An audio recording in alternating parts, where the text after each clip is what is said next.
కాంగ్రెస్ అధిష్టానం తెలంగాణ ప్రదేశ్ కాంగ్రెస్ కమిటీ అధ్యక్షుడిగా బి మహేష్ కుమార్ గౌడ్ నియమితులైన సందర్భంగా పాతబస్తీలోని లాల్ దర్వాజా వద్ద యాకత్పుర నియోజకవర్గ ఇన్ఛార్జ్ కె రవిరాజ్ ఆధ్వర్యంలో టపాసులను పేల్చి స్వీట్లు పంచిపెట్టారు.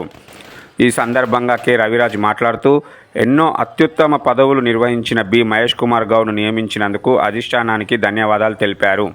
ఈ కార్యక్రమంలో టీపీసీసీ సెక్రటరీలు కోట్ల శ్రీనివాస్, ప్రవీణ్ కుమార్ మరియు అనిల్ కుమార్, నళిని గౌడ్, లడ్డు పటేల్, శశి యాదవ్, ఖదీర్, అబ్దుల్ గనీ మరియు కాంగ్రెస్ సీనియర్ నాయకులు, కార్యకర్తలు పాల్గొన్నారు.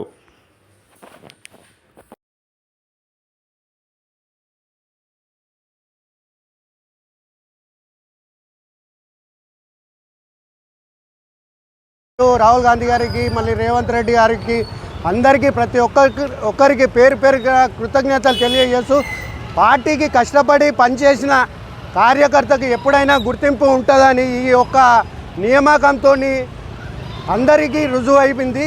కష్టపడి పనిచేసే కార్యకర్తకి ఎప్పుడు కూడా కాంగ్రెస్ పార్టీలోని పెద్దపీట వేస్తారని, బీసీలకు అందులోని పెద్ద బీసీ వర్గానికి చెందిన నాయకుడిని పిసిసి అధ్యక్షునిగా చేసినందుకు చాలా చాలా ధన్యవాదాలు తెలియజేస్తున్నాను అందరికీ. ఒకసారి కృతజ్ఞత తెలుపుతా ఉన్నాను. ఇందుకు కారణము ఒక కార్యకర్తకు లభించిన గొప్ప అవకాశంగా నేను భావిస్తూ ఉన్నాను. కాంగ్రెస్ పార్టీలో కష్టపడ్డ ప్రతి కార్యకర్తకు ఇది ఆదర్శంగా తీసుకోవాలని సందర్భంగా తెలియజేస్తూ ఉన్నాను. అదేవిధంగా బొమ్మ మహేష్ కుమార్ గౌడ్ గారు గతంలో విద్యార్థి నాయకునిగా ఉండి తెలుగుదేశం పార్టీ అదేవిధంగా టీఆర్ఎస్ పాలన పైన ఎన్నో ఉద్యమాలు చేసి ఆ ఉద్యమాలకే ఊపిరి పోసిన నాయకుడు బొమ్మ మహేష్ కుమార్ గౌడ్ గారు అని చెప్పక తప్పదు. ఈరోజు మరి ప్రజా సంక్షేమ కార్యక్రమాలు కూడా పిసిసి అధ్యక్షునిగా తనదైన శైలిలో ఈరోజు కార్యకర్తలకు న్యాయం చేసడంలో ఎలాంటి అత్యశక్తి లేదని సందర్భంగా మనవి చేస్తాను. కనుక కార్యకర్తలందరూ కూడా ఎప్పుడు కూడా దీనిని ఆదర్శంగా తీసుకొని పార్టీలో కష్టపడ్డ కార్యకర్తకు ఏదో ఒక రోజు మంచి ఉన్నత స్థాయి చేరుకోవడానికి మహేష్ అన్న నియామకమే కారణము.